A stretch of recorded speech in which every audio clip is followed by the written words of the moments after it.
Welcome to my studio, Overcomers. I'm so glad you're here.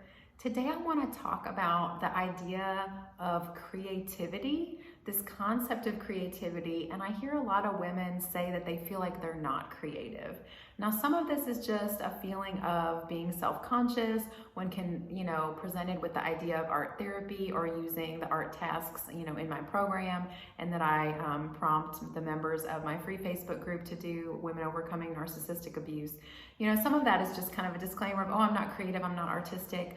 But I think there's something deeper to this. Oftentimes when we talk about how, we don't feel that we're creative, I think in essence don't feel that we're playful. We don't feel that we can let loose and explore our creativity and the playful side of who we are. Now some people may have always kind of felt like this, but I find for the women in my community, I think that this is rooted in the abuse. It's an effect of the abuse.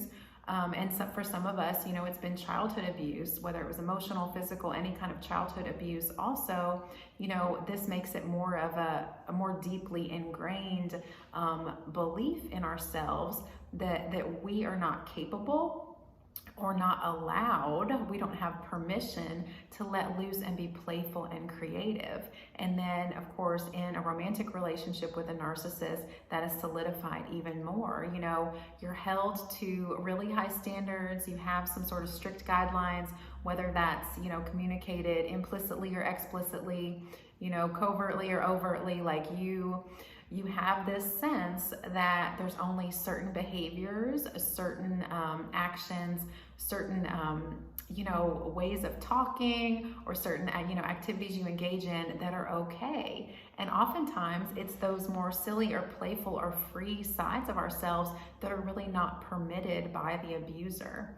So today I'm not going to get into an art task specifically. I just want to encourage you to explore your playful side. For some of you, this may mean really getting into your childhood self and thinking through, what did you enjoy as a child? If you did have a playful, creative childhood, go back and think through some of those activities you enjoyed. Of course, I really enjoyed making art. I went through a phase, I was reminiscing with my sister recently, about how I used to make like a little diorama out of a box or shoebox, whatever I could find for different holidays, and I would make some kind of art for every holiday, but I went through a diorama phase where I would make like a little scene in a box, and I got so excited about that with coming up with new ideas for each holiday.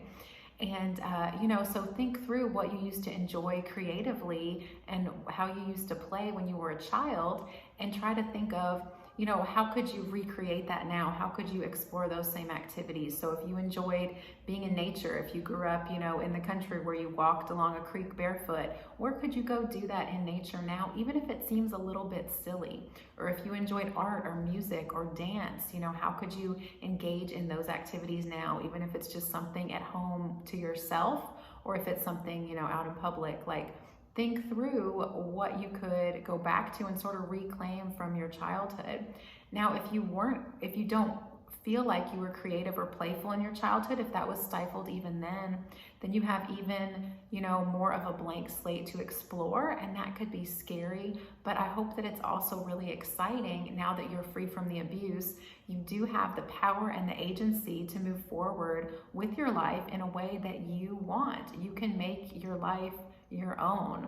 You can design this life. Think through what's something you would want to try. You might have to try 5 or 10 or 15 things before you hone in on a few that you really, really enjoy.